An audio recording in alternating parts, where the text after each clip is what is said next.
I'll be busy taking care of the baby soon. I won't be able to come home for a while, so don't miss me too much, okay?" As my husband said this and packed his things, I could only stand there and watch him. He didn't seem to care about how I felt and continued to laugh and hum while asking where our son's baby bottle was. However, the baby he was talking about wasn't our child. He had gotten a younger woman he kept as a mistress pregnant, and the baby was theirs. Yes, this man had abandoned me and our son. My name is Linda, a 42-year-old caregiver. I work part-time, so my income isn't great, but I'm currently studying to become a certified nursing assistant. My family consists of my husband and our son. My husband is 45 years old and works as a manager in a reasonably large company. He has been there for many years. My husband used to be quite the womanizer, and I had been brought to tears many times because of it. I had confronted him several times, asking who was more important to him, me or the other women. Yet I never left him because I loved him. After our son was born, he settled down and focused on his job. Our son, Robert, will turn 18 this month. Time has flown by as I've juggled work, housekeeping, and parenting. Robert had a rebellious phase, but now he's about to graduate from high school. He's working hard to get into his dream college, cramming every day after school. If he gets accepted, he'll move away from home, which is a bit worrisome. As parents, we still want to take care of him, but Robert has grown tall and handsome, just a step away from becoming an adult. I need to find a hobby to help me let go of him. While Robert was studying for his college entrance exams, there were times when my husband would come home late. At first, I thought it was just because of his work, but there was a time when he didn't answer my calls or messages, which made me suspicious. Since then, I've found more than enough evidence to doubt him, such as the smell of perfume on his suits and long hairs in the car that weren't mine. However, I never found the courage to confront him. Then, one day, while we were eating dinner as a family, my husband drank more than usual and said with a flushed face, "Robert has really grown up, hasn't he?" "I still want to be a kid, though." "But you've grown so much taller since middle school, and your face has become more mature, hasn't it?" Robert, seemingly embarrassed to be treated like an adult, scratched his head. My husband, watching him, casually asked, "So you don't need your old man anymore?" "Huh? What are you talking about?" Caught off guard by the sudden change in conversation, I couldn't help but join in. With both Robert and me looking at him suspiciously, my husband downed the rest of his beer and said, "Well, the thing is, my girlfriend is pregnant." The room went dead silent. What did he just say? Girlfriend? Pregnant? Not making any sense. I let out a dry laugh. "I think you've had too much to drink today." "No, this is a true story. I met her a year ago, and we've been dating ever since. I was planning to keep it a secret, but it seems like we accidentally made a baby." I stood up quickly and covered Robert's ears. Robert didn't seem to follow, looking at his father with a blank expression. "Robert, go back to your room." "What? This is the last time we'll all be together. I haven't had much time to talk to Robert lately. Let him stay here a little bit longer." "How can you say that? I don't understand how you think it's okay for our son to hear this. And what do you mean by the last time?" In my anger, I raised my voice. I hugged Robert tightly in the spur of the moment. He's already in a sensitive period due to his upcoming exam, so I don't want him to hear this kind of conversation. But my husband didn't care and continued talking. "Well, I'm not coming home for a while because I'll be helping her raise the baby, you know." I felt dizzy at my husband's words. So he had a mistress and made a baby with her, and he's only telling us now when the birth is close? I couldn't understand my husband's behavior, and I felt like I was going to lose it. We had been living together for over 20 years. There were honestly times when I hated him, but I felt reassured when I saw him taking care of Robert as a responsible father. Did he really want to be with his mistress so badly that he would throw away all the trust and years of life that we shared? Well, that's how it is. I'm going to her place this weekend, and I'll start getting ready now. And with that, he started packing his things in a backpack. I stood there feeling as if a hole had been torn in my heart. Hey, do we still have the baby bottles Robert used? In contrast to us, my husband was all smiles. I silently shook my head. There was one thing left, but it wasn't saved for him and his mistress.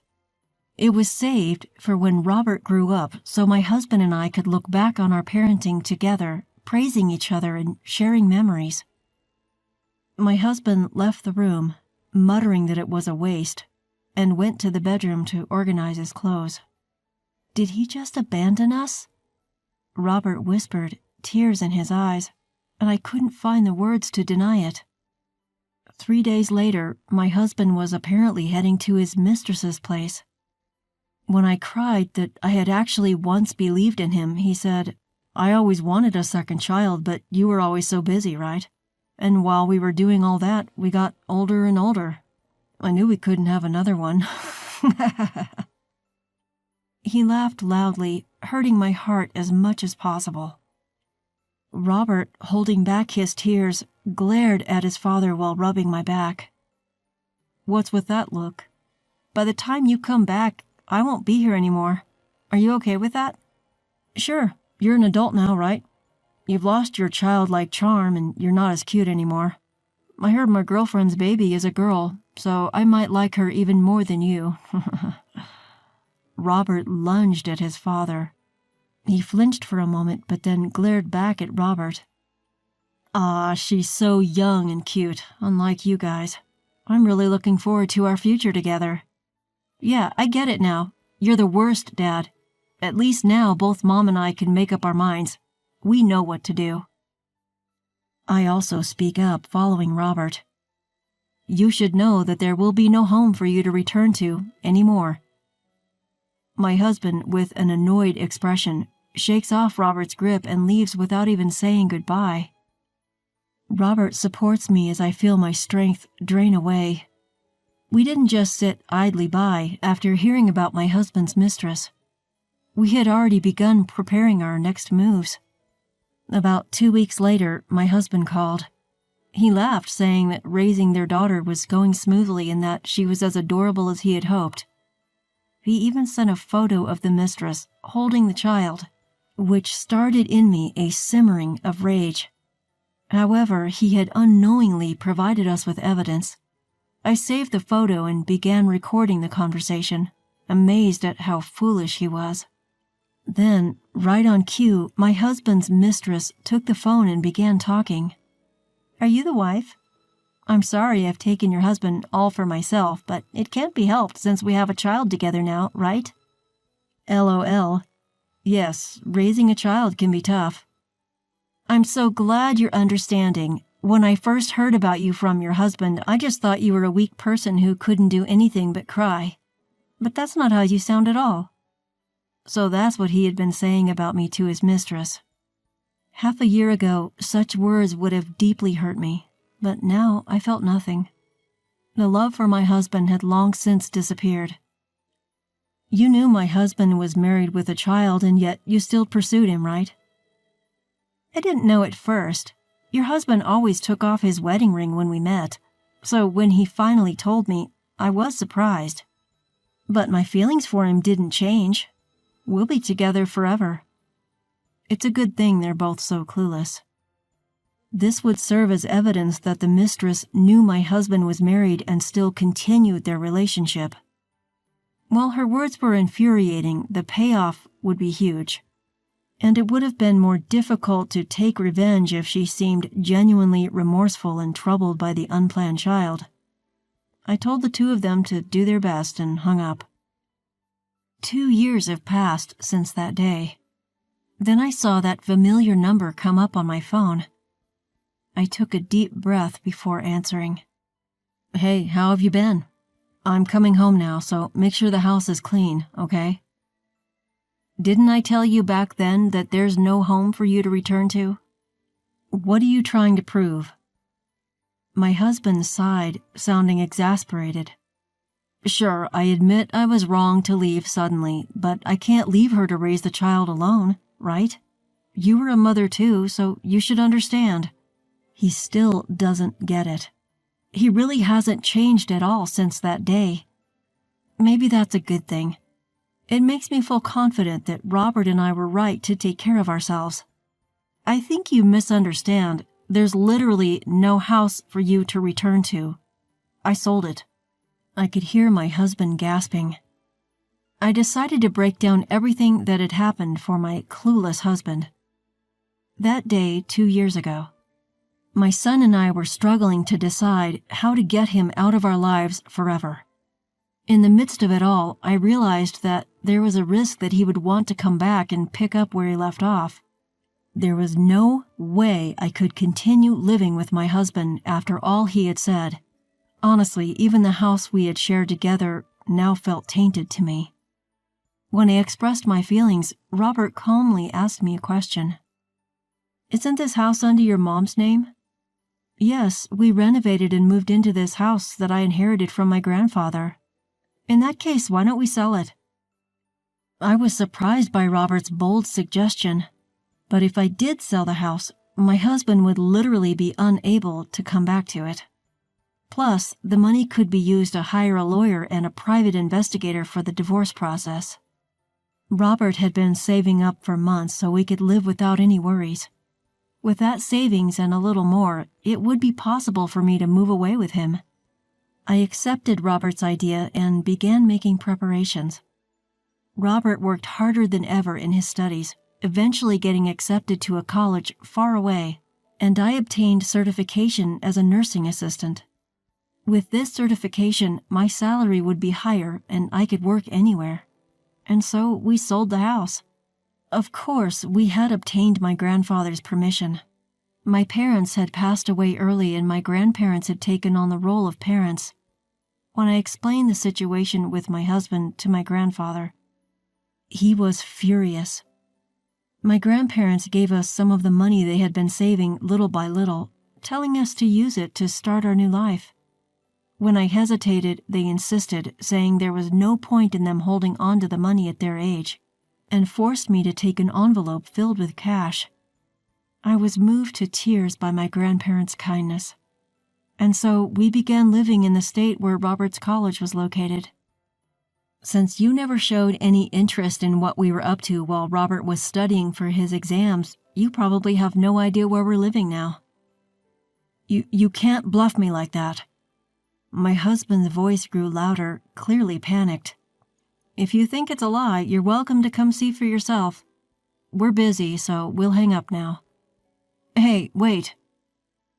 At that moment, Robert, who had been quietly observing, took the phone from me. "Dad, you said it yourself, right? That we don't need you anymore? And we agree. We don't need a father who abandons us to be with his mistress." With a cold tone, Robert told him this, causing my husband to break down crying. "Please, wait. I know I messed up, but don't abandon me." I took the phone back from Robert, ready to deliver the final blow. "You might not be willing to agree to a divorce, but we're moving forward with the preparations anyway. Oh, and did you know that the alimony payments for getting your mistress pregnant during our marriage can be almost double the usual amount? Better start preparing for that." Without waiting for my husband's response, I hung up the phone. Calls from my husband came in immediately, but I rejected them. I didn't want any more stress. From now on, my husband would be burdened by the costs of raising a child with his mistress and paying alimony to me. My husband had no real skills to support himself, and I had always cleaned up after him. He would leave dirty dishes untouched and scatter laundry everywhere. He hardly ever helps with housework and only occasionally takes out the trash, acting all proud when he does. I can't imagine him and his young lover lasting very long. Thanks to speaking my mind, It feels like a weight has been lifted off my chest, and I take a deep breath. Robert looks worried about me. I'm fine. I got to say what I needed to, and I feel so much better. Let's go out and eat something you like today. I force a smile at Robert, despite my exhaustion. He still seems worried, but he tries to act cheerful for my sake. I find my smiling son, debating between steak, sushi, or pizza, absolutely adorable. We've been through a lot of hardship, but let's make even more happy memories. It's an unfamiliar place, but Robert and I will be just fine, and I have to work hard to let him become more independent. When I decided to live with him, he said he was happy to still be able to eat my home-cooked meals since he is terrible at cooking. But from now on, when he has friends over or even gets a girlfriend, I'll be in the way. Robert is such a kind child that he'll always be concerned about me, and his girlfriend might eventually get fed up with it. I'll have to teach him how to cook to help him live on his own, so I'll be even busier. My husband is gone, but I don't feel lonely anymore. As I think about our future life together, I laugh, feeling refreshed knowing my husband is completely out of my life. I can now live the rest of my life with a clear conscience.